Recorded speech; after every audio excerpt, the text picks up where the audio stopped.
Hello student, welcome to सरल classes. हम करेंगे कक्षा 12वीं फिजिक्स के अध्याय 10, जिसका नाम है तरंग प्रकाशिकी पार्ट का सॉल्यूशन। यहाँ पर इसके कुछ महत्वपूर्ण पॉइंट दे रखे हैं, आप इनकी स्टडी कर सकते हैं। हम इसके जो ऑब्जेक्टिव टाइप क्वेश्चन हैं उनका सॉल्यूशन यहाँ पर करेंगे। शुरुआत करते हैं हम यहाँ पर। देख सकते हैं यहाँ पर जो पहला प्रश्न पूछा है वो पूछा है रिक्त स्थानों की पूर्ति कीजिए।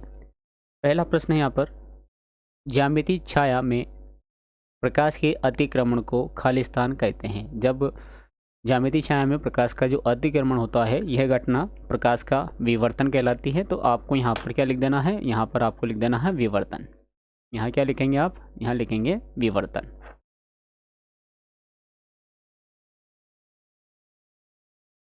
विवर्तन।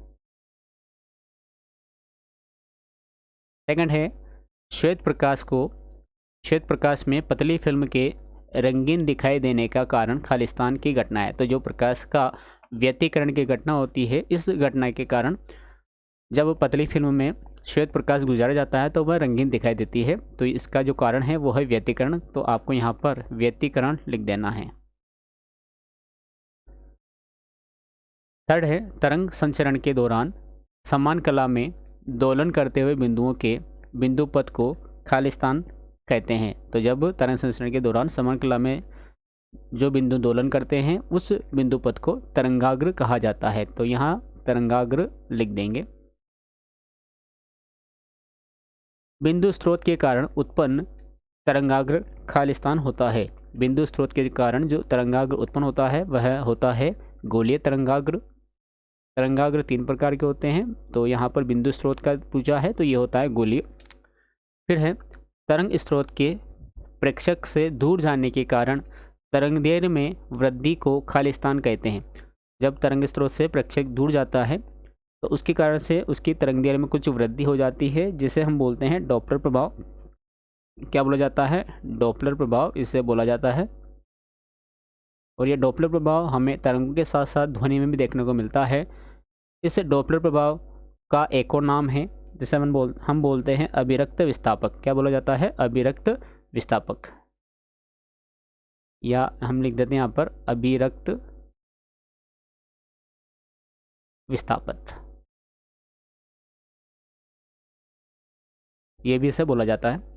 फिर है, प्रकाश की तरंगदैर्घ्य बढ़ने पर प्रकाशीय यंत्र की विभेदन क्षमता खालिस्तान जाती है। तो जब भी प्रकाश की तरंगदैर्घ्य बढ़ेगी तो प्रकाशीय यंत्र की जो विभेदन सीमा है यह घट जाती है या कम हो जाती है।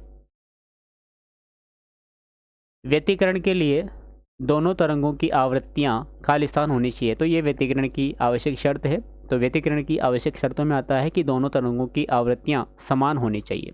कैसे होना चाहिए, तो ये समान होना चाहिए। साधारण बल्ब से प्राप्त प्रकाश खालिस्तान होता है। तो जो साधारण बल्ब होता है उससे जो हमें प्रकाश मिलता है वह होता है अध्रुवित प्रकाश। तो यहाँ पर अध्रुवित लिखना है।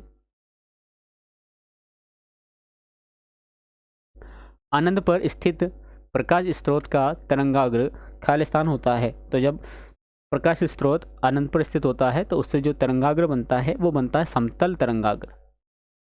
कैसा बनता है, ये बनता है समतल तरंगाग्र बनता है। इसके बाद आते हैं प्रश्न, सही विकल्प का चयन कीजिए। सही विकल्प का चयन करके हमें यहाँ पर लिखना है। यहाँ पर पहला प्रश्न हम देखते हैं। इसमें तरंगें एक स्थान से दूसरे स्थान तक संचरण करती है, द्रव्य का, ऊर्जा का, आयाम का या तरंगदैर्घ्य का। तो जब तरंगें एक स्थान से दूसरे स्थान पर बढ़ती है या चलती है तो वे ऊर्जा का स्थानांतरण करती है या ऊर्जा का संचरण करती है। तो आपको यहाँ पर ऊर्जा वाला जो ऑप्शन है इसको राइट कर देना है। तो इसका जो सही आंसर है वो ऑप्शन नंबर बी में दिया गया है, ऊर्जा। व्यतिकरण होता है, ऑप्शन दे रखा है, अनुदैर्घ्य तरंगों में, अनुप्रस्थ तरंगों में, दोनों में या कोई नहीं। तो व्यतिकरण की जो घटना होती है ये अनुदैर्घ्य तरंगों में भी होती है और अनुप्रस्थ तरंगों में भी होती है, यानी कि दोनों में होती है। तो इस वजह से यहाँ पर ऑप्शन नंबर सी करेक्ट हो जाएगा, दोनों में। थर्ड है, फ्रेनेल दूरी है। फ्रेनेल दूरी का सूत्र यहाँ दे रखा है, ऑप्शन ए में दे रखा है lambda square by A lambda by D D lambda by D या ए स्क्वायर बाय लेमडा। तो जो फ्रेनल दूरी है इसका सूत्र होता है Z F equal A square by lambda. Option number the में जो दिया गया सूत्र है वो सही है, और वैसे इसे फ्रेनल दूरी को लिखा जाता है जेड, फ्रेनल दूरी है इसलिए आधार में एफ लिखेंगे, तो जेड एफ इक्वल होता है ए स्क्वायर बटे लेमडा, ये इसका फॉर्मूला होता है। फिर इसकी सही जोड़ी वाला जो क्वेश्चन है वो हम कर लेते हैं। पहला प्रश्न यहाँ पर है, सही जोड़ी में है, प्रकाश का कणिका सिद्धांत। तो जो प्रकाश का कणिका सिद्धांत है, और सामने यहाँ पर नाम दे रखे हैं न्यूटन, अनंत प्रकाश स्रोत, समानकला विवर्तन। तो प्रकाश का कणिका सिद्धांत किसने दिया था, तो आप यहाँ देख सकते हैं बाकी सारे अलग अलग नाम है, लेकिन न्यूटन ही एक वैज्ञानिक का नाम है, और जो प्रकाश का कणिका सिद्धांत है वो न्यूटन ने दिया था। तो इसका मिलान आपको इसके सामने कर देना है। तो पहले का ये पहला ऑप्शन राइट हो जाएगा। संपोषी व्यतिकरण। तो जो संपोषी व्यतिकरण होता है उसके लिए आवश्यक होता है कि जो तरंगे हो वो समान कला में हो। तो समान कला जो ऑप्शन है यहाँ पर सी में दे रखा है, तो हम इसका मिलान इस सी के साथ में कर देंगे। फिर है प्रकाश का सरल रेखीय मार्ग से विचलन। तो जब प्रकाश का सरल रेखीय मार्ग से विचलन होता है तो यह एक घटना होती है जिसे विवर्तन बोला जाता है। तो इसका मिलान आपको यहाँ पर कर देना है। फिर एक ही नाम बचा हुआ है समतल तरंगाग्र। तो समतल तरंगाग्र हमें कहाँ से मिलता है, तो जब प्रकाश स्रोत अनंत पर होता है, जो कि ऑप्शन नंबर ब में दिया गया है। तो इसका मिलान आपको यहाँ पर कर देना है। तो ये इसका मिलान यहाँ पर कंप्लीट हो जाता है, और ये सही जोड़ी आपकी यहाँ पर कंप्लीट हो जाती है।